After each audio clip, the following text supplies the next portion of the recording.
বেরিয়ে আসলাম, আমার গলা পুরো বসে গেছে। বাবা দিয়ে গেল আমাকে, অবস্থা খুব খারাপ। আমি যে হোমিওপ্যাথি ওষুধ খাই, ডাক্তার কাকুতে ওষুধ নিয়ে তারপর আসলাম, গলা দিয়ে সাউন্ড বেরোচ্ছে না। হোমিওপ্যাথি ওষুধ মানে আমার কি অবস্থা, যাচ্ছে তাই অবস্থা পুরো। আমি এখন খাবো ওষুধ।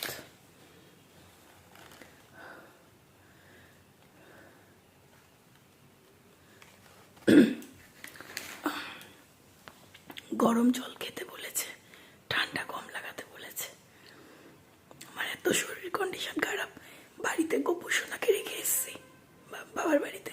মা আশীর্বাদ দিয়ে দেবে এই কদিন। নিজের অবস্থা খুব খারাপ, এরকম কোনোদিন হয়নি, গলা দিয়ে আওয়াজই বেরোচ্ছে না। যাই হোক, একটু ফ্রেশ হয়নি।